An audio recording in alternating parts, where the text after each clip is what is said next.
کو ولایت مل جاتی ہے، بے روزگار کو ولایت مل جاتی ہے، جو کسی کا کبھی شریعت کا پابند نہ ہو اسے ولایت مل جاتی ہے، کبھی مسجد کا منہ نہ دیکھا ہو اسے ولایت مل جاتی ہے، کبھی ماں باپ کی خدمت نہ کی ہو اسے ولایت مل جاتی ہے، کبھی شریعت مطہرہ پر اپنی زندگی نہ گزاری ہو اسے ولایت مل جاتی ہے، کبھی شریعت مطہرہ پر عمل کر کے نہ دکھایا ہو اسے ولایت مل جاتی ہے۔ نہیں بلکہ اللہ تبارک و تعالی ولایت اسے بنا دیتا ہے، ولایت کی منزل پر اسے فائز فرما دیتا ہے جس نے اپنی زندگی شریعت کے مطابق گزاری ہو، جس نے نمازوں کی پابندی کی ہو، جس نے متقی اور پرہیزگاری اختیار کی ہو، جس نے شریعت مطہرہ پر اپنی زندگی کا ہر لمحہ گزارا ہو، تب جا کر کے جس کے پاس علم کی دولت ہوتی ہے، بزرگان دین کی محبت ہوتی ہے، صحابہ کرام کی محبت ہوتی ہے، نبی کے دین کی پاسداری ہوتی ہے، جس کے اندر نبی کی محبت ہوتی ہے، جس کے دل میں نبی کا عشق ہوتا ہے، اسے اللہ تبارک و تعالیٰ اپنا ولی بنا دیا کرتا ہے۔ سبحان اللہ۔ الحمدللہ رب العالمین والعاقبۃ للمتقین والصلاة والسلام على سید الانبیاء والمرسلین اما بعد فاعوذ باللہ من الشیطان الرجیم بسم اللہ الرحمن الرحیم الا ان اولیاء اللہ لا خوف علیہم ولا هم يحزنون الذين آمنوا وكانوا يتقون لهم البشرى في الحياة الدنيا والآخرة لهم البشرى في الحياة الدنيا والآخرة لا تبديل لكلمات الله ذلك هو الفوز العظيم آمنت بالله صدق الله مولانا العظيم وبلغنا رسوله النبي الأمين المتين المبين الكريم الرؤوف الرحيم ونحن على ذلك لمن الشاهدين والشاكرين والذاكرين والحمد لله رب العالمين بڑی الصلاة والسلام عليك يا رسول الله۔ آپ حضور کی محفل میں بیٹھے ہیں، آپ کنجوسی نہ دکھائیں، آپ سے جو کہنے کے لیے کہا جائے وہ کہیے تاکہ کہ یہاں بیٹھنا آپ کا کامیاب ہو جائے۔ سبحان اللہ، سمجھ رہے نہیں؟ تو آپ بولتے رہیے تاکہ مجھے لگنا چاہیے کہ میں زندہ ہوں، میں زندوں کے درمیان پڑھ رہا ہوں، کہیں لگنے نہیں چاہیے کہ ہم پاک قبرستان میں پڑھ رہے ہیں، لگنا چاہیے۔ پڑھیے الصلاۃ والسلام علیک یا رسول اللہ، الصلاۃ والسلام علیک یا حبیب اللہ، الصلاۃ والسلام علیک یا نبی اللہ، الصلاۃ والسلام علیک یا نور اللہ، غوث اعظم بمن بے سر و سامہ مدد، قبلہ دی مدد، کعبہ امام مدد، بگرداد بلا افتادات کشتی، ضعیفان و شکستارات کشتی، بحق خواجہ عثمان ہارونی، مدد کن یا معین الدین چشتی، بگرداد بلا افتادات کشتی، دمز شیخ احمد رضا خان قطب عالم زنم۔ میرے دوست و بزرگوں، میں نے ابھی آیت کریمہ کی تلاوت کرنے کا شرف حاصل کیا۔ آپ نے بخوبی مولانا شریف صاحب نے اس آیت کے پاک کے حوالے سے گفتگو سن لیا، لیکن میرے دوست و بزرگوں، قرآن عظیم کی آیت وہ ہے کہ اگر ہماری راتیں ختم ہو جائے، لیکن قرآن عظیم کی آپ باتوں کو سننا چاہیں گے تو راتیں تو ختم ہو سکتی ہیں لیکن باتیں کبھی نہیں ختم ہو سکتی۔ چھوٹی سی چھوٹی آیت کو اگر آپ لے لیں گے، قسم خدا کی پوری راتیں ختم ہو جائیں گی، سینکڑوں ہزاروں راتیں ختم ہو جائیں گی، لیکن ایک آیت کا ترجمہ اور اس کا معنی و مطلب ختم نہیں ہو سکتا۔ تو رب فرماتا ہے الذین آمنوا وکانوا یتقون، وہی لوگ جو ایمان لائے اور پرہیزگاری اختیار کرتے ہیں۔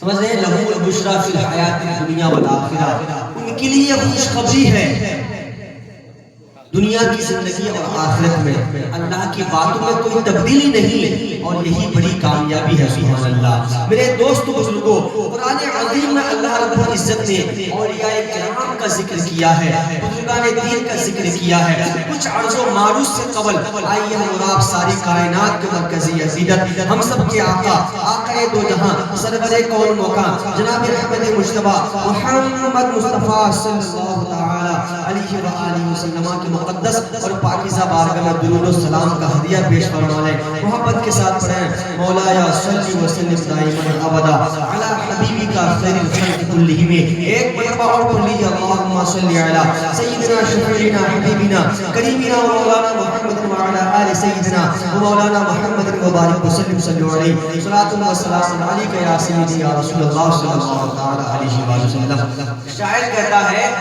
دارا کی بات ہے نہ سکندر کی بات ہے، دارا کی بات ہے نہ سکندر کی بات ہے، اللہ کے حبیب و پیغمبر کی بات ہے، اللہ کے حبیب و پیغمبر کی بات ہے۔ اور سیدی سرکار اعلیٰ حضرت کیا خوب فرماتے ہیں، یا رسول اللہ بے نشانوں کا نشان مٹتا نہیں، بے نشانوں کا نشان مٹتا نہیں، مٹتے مٹتے نام ہو ہی جائے گا، سائی لو دامن سخی کا تھام لو، کچھ نہ کچھ انعام ہو ہی جائے گا، کچھ نہ کچھ انعام ہو ہی جائے گا۔ آگے ایک شاعر اور کہتے ہیں، وہ کیا خوب جب عشق میں بولتے ہیں تو کیا ہی خوب بولتے ہیں، اور وہ شاعر کون ہے؟ ہمارے سیدی سرکار اعلیٰ حضرت ہے سبحان اللہ۔ اب ساری شاعری کو ایک طرف رکھ لیں اور سیدی سرکار اعلیٰ حضرت کی شاعری کو رکھ لیں تو یقین مانیے اعلیٰ حضرت کے شاعری کے ہم وزن یا ہم پلہ بھی نہیں ہو سکتے ہیں سبحان اللہ۔ وہ شاعری اعلیٰ حضرت نے کی ہے، مٹ گئے مٹتے ہیں مٹ جائیں گے آدھا تیرے، نہ مٹا ہے نہ مٹے گا کبھی چرچا تیرا، نہ مٹا ہے نہ کبھی نہ مٹے گا کبھی چرچا تیرا، نگاہ ولی میں وہ تاثیر دیکھی، بدلتی ہزاروں کی تقدیر دیکھی۔ میرے دوستو بزرگوں، میں آپ حضرات کے درمیان زیادہ دیر خدمت نہیں کروں گا، بس کچھ لمحات کے لیے آپ حضرات کی بارگاہ میں کچھ معلوماتی بات، کچھ ضرورت کی بات آپ تک پہنچانے کے لیے حاضر آیا ہوں۔ آپ گھبرائیں نہیں، انشاءاللہ بہت جلدی بات سمیٹ دی جائے گی۔ میرے دوست بزرگوں، میں نے آپ حضرات کے سامنے ایک آیت پاک تلاوت کی، اور وہ آیت پاک میں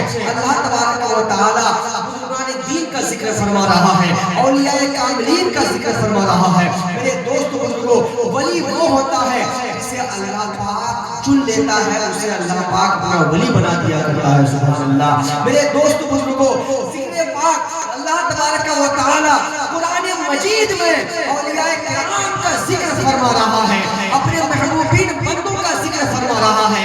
اس لیے اللہ تبارک و تعالی کی سنتوں پر عمل کرتے ہوئے ہم بھی اللہ کے بندے ہیں، اسی بات پر عمل کرتے ہوئے ہم بھی اولیاء کرام کا ذکر کیا کرتے ہیں سبحان اللہ۔ اور اولیاء کرام کا ذکر کرتے رہنا چاہیے، اولیاء کرام کا دامن تھامے رہنا چاہیے۔ بزرگان دین ہمارے اکابر فرماتے ہیں، جس کے ہاتھوں میں بزرگان دین کا دامن ہے وہ کبھی بہک نہیں سکتا، وہ کبھی بھٹک نہیں سکتا سبحان اللہ۔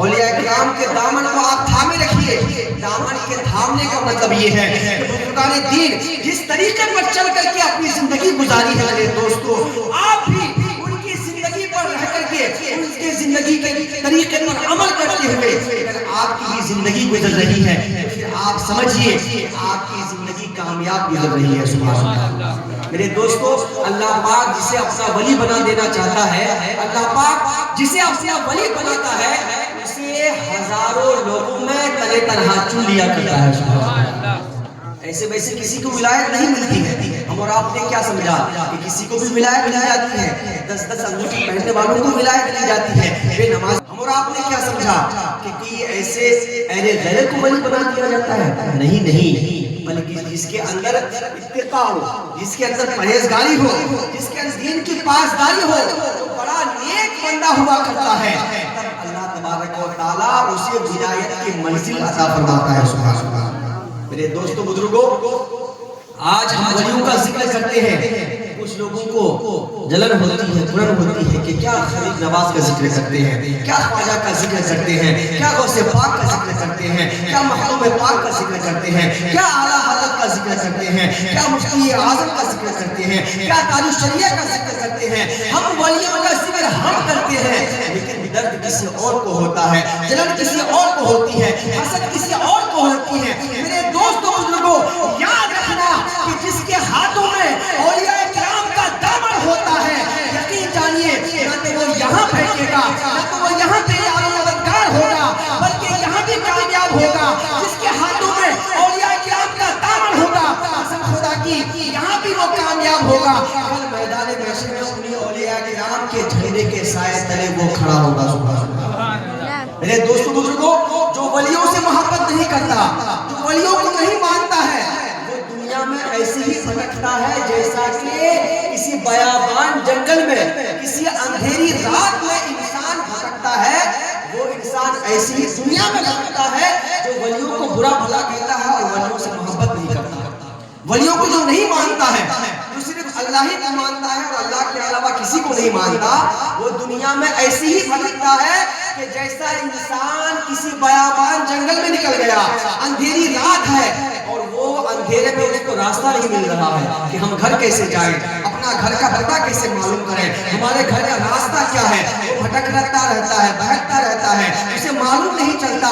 ٹھیک وہ انسان اسی طرح بھٹکتا ہے جو ولیوں سے محبت نہیں کرتا, جو ولیوں کو برا بھلا کہتا ہے, جو ولیوں کے دامن کو نہیں تھامتا, جو ولیوں کے طریقے پر نہیں چلتا ہے, ولیوں کے طریقے پر اپنی زندگی نہیں گزارتا. ٹھیک وہ انسان ایسے ہی بھٹکتا ہے جیسے انسان جنگلوں میں, بیابان میں, اندھیری رات میں بھٹکتا ہے. میرے دوستو, ہم لوگ اپنی قسمت پہ ناز کریں کہ اللہ رب العزت نے ہمارے ہاتھوں میں سرکار غوث پاک کا دامن دیا ہے, خواجہ غریب نواز کا دامن دیا ہے, اعلیٰ حضرت کا دامن دیا ہے, مفتی اعظم کا دامن دیا ہے. ہمارے ہاتھوں میں سرکار وارث پاک کا دامن دیا ہے, مخدوم پاک کا دامن دیا ہے, صابر پاک کا دامن دیا ہے. یقین جانیے ولیوں کا دامن جس کے ہاتھوں میں ہوتا ہے, یقین جانیے انسان دنیا میں جس سے محبت کرتا ہے, کل میدان محشر میں وہ انسان اسی کے محبت کے سائے تلے ہوگا. سبحان اللہ. اسی کے جھنڈے کے سائے تلے ہوگا, اسی کے دامن کے سائے تلے ہوگا. یقین جاننا, جو انسان جس ولی سے محبت کرتا ہے, جن بزرگوں سے محبت کرتا ہے, کل میدان محشر میں انہی کی محبت میں اٹھایا جائے گا. سبحان اللہ. تو ہم چاہتے ہیں نا کہ سرکار غریب نواز کی محبت میں کل میدان محشر میں اٹھے. سبحان اللہ. میں بڑی خوشی ہوئی مجھے کہ ہمارے ٹرسپور کی سرزمین سے کئی لوگ بارگاہ غریب نواز میں حاضری لگا کے آئے ہیں. سمجھ رہے؟ اللہ توفیق دے تو جایا کیجیے. سرکار سیدی سرکار اعلیٰ حضرت ارشاد فرماتے ہیں کہ ہندوستان میں اگر دعا مقبول ہونے کی اگر کوئی بارگاہ ہے, وہ کون سی بارگاہ ہے جس بارگاہ میں ہر انسان کی دعا قبول ہوتی ہے, تو سیدی سرکار اعلیٰ حضرت امام احمد رضا خان فاضل بریلوی فرماتے ہیں کہ وہ بارگاہ غریب نواز ہے. سبحان اللہ. وہ مستجاب الدعوات بارگاہ ہے, وہ مستجاب دعوات ہے, وہ مستجاب الدعوات بارگاہ ہے. اس بارگاہ میں انسان جو تمنا اور مرادہ لے کر کے جاتا ہے, یقین مانیے اگر وہ دل سے مانتا ہے تو غریب نواز اپنی بارگاہ سے اس کو خالی ہاتھ نہیں بھیجتے, بلکہ اس کے دامن کو بھر کر بھیجا کرتے ہیں. لیکن مانگنے والا سچا ہونا چاہیے. یہ کس کا فرمان ہے؟ یہ اعلیٰ حضرت کا فرمان ہے. میرے دوست بزرگوں, آپ نے ہزاروں کے ایسے طریقے دیکھے ہوں گے, ہزاروں لوگوں کو آپ نے دیکھا ہوگا کہ بارگاہ غریب نواز میں گیا اور جو بے اولاد تھا وہ صاحب اولاد ہو گیا, جو پریشان تھا اس کی پریشانیاں دور ہو گئی, جو تکلیف اور مصیبت میں تھا بارگاہ غریب نواز میں حاضری لگائی اور اس کی پریشانیاں ٹلتی ہوئی نظر آئی. سبحان اللہ. ہم تو بزرگان دین کے ماننے والے ہیں. ہمارا عقیدہ جو ہے دنیاوی عقیدہ نہیں ہے, بلکہ ہمارا عقیدہ وہی 1500 سال پہلے والا عقیدہ ہے جو ہمارے نبی نے ہمیں عقیدہ دیا. سبحان اللہ. جو ہمارے صحابہ کرام نے عقیدہ دیا ہے, جو غوث اعظم نے ہمیں عقیدہ دیا ہے, جو خواجہ اعظم نے ہمیں عقیدہ دیا ہے, جو سرکار مخدوم پاک نے ہمیں عقیدہ دیا ہے, جو سیدی سرکار اعلیٰ حضرت نے عقیدہ دیا ہے, جو ہمارے بزرگان دین نے جو ہمیں پرانا عقیدہ دیا ہے, خدا کی آج بھی ہم ان کے غلام ہیں, ان کے مرتے ہیں, ان کے دیوانے ہیں. آج بھی ہم اسی عقیدے پر قائم و دائم ہیں. سبحان اللہ. ہمارا عقیدہ بدلا نہیں ہے, وہ وہی 500 سال پرانا والا عقیدہ ہے جو عقیدہ ہمارے آقا نے دیا. سبحان اللہ. اور یقین مانیے یہ وہ دامن ہے، یہ وہ عقیدے کا دامن ہے جو اسے تھام لیتا ہے، قسم خدا کی وہ کامیاب ہو جایا کرتا ہے۔ سبحان اللہ۔ ہمیں ناز ہے اپنے بزرگان دین پر، اور جو یہ بھٹکنے کی بات کرتے ہیں تو اپنی قسمت پر جھانک کر دیکھ لیں کہ کیا بزرگان دین کا دامن ہمارے ہاتھوں میں ہے کہ نہیں۔ آپ ناز کریں قسمت پر کہ ہم ولیوں کے ماننے اور چاہنے والے ہیں۔ سبحان اللہ۔ میرے دوست بزرگوں، باتیں بہت ہو چکی ہیں، ہم اور آپ یہاں پر اس لیے حاضر ہوئے ہیں کہ ہم سرکار غریب نواز کی بارگاہ میں خراج عقیدت پیش کریں۔ سبحان اللہ۔ ہم غلامی میں داخل ہوں، ہم اس لیے داخل ہوئے ہیں کہ تاکہ کل میدان محشر میں یہ بات مانی جائے، قبول ہو کہ ایک ترسپور میں ایک محفل سجی تھی اور وہاں پر خراج عقیدت پیش کرنے کے لیے غریب نواز کے دیوانے بیٹھے ہوئے تھے۔ سبحان اللہ۔ تو آج ہمارا آپ یہاں پر حاضر ہوئے ہیں، سرکار غریب نواز کی بارگاہ میں خراج عقیدت پیش کرنے کے لیے حاضر ہوئے ہیں۔ میرے دوست بزرگوں، سرکار خواجہ غریب نواز رضی اللہ تعالیٰ عنہ کی ذات وہ ذات ہے، ولیوں کے بے شمار کرامات ہیں، لیکن سرکار غوث اعظم رضی اللہ تعالیٰ عنہ کے بعد سرکار خواجہ غریب نواز کو اللہ تبارک و تعالیٰ نے بے شمار کرامات عطا فرمائے تھے، جن کرامات کے ذریعے سے ہندوستان کی سرزمین پر 90 لاکھ غیر مسلموں کو کلمہ پڑھا کر مسلمان بنا دیا۔ سبحان اللہ۔ میرے دوستو بزرگوں، سرکار غریب نواز پر ہم اور آپ قربان چاہیے کہ سرکار غریب نواز کا ہم مسلمانوں پر بڑا احسان ہے، بڑا کرم ہے کہ ہمیں مسلمان بنایا، ہمیں ایمان والا بنایا، ہمیں مومن بنا دیا۔ سبحان اللہ۔ سرکار سیدی اعلیٰ حضرت نے ہمارے ایمان و عقیدے کی حفاظت فرمائی ہے اور ہمیں مسلمان بنایا ہے سرکار غریب نواز نے۔ سبحان اللہ۔ خواجہ ہند وہ دربار ہے اعلیٰ تیرا، کبھی محروم نہیں مانگنے والا تیرا، کبھی محروم نہیں مانگنے والا تیرا۔ میرے دوست بزرگوں، کہنے کے لیے تو بہت ساری باتیں ہیں میرے پاس، تو میں تو یہ چاہ رہا تھا کہ بہت دیر آپ سے گفتگو کروں، لیکن ٹھنڈ کا موسم ہے، مجھے بھی بہت زیادہ ٹھنڈ لگ رہی ہے، آپ بھی کافی دیر سے بیٹھے ہوئے ہیں، وقت 10 سے زیادہ ہونے والے ہیں۔ میرے دوست بزرگوں، بس چند لمحات کے لیے اور آپ کی بارگاہ میں حاضر آیا ہوں۔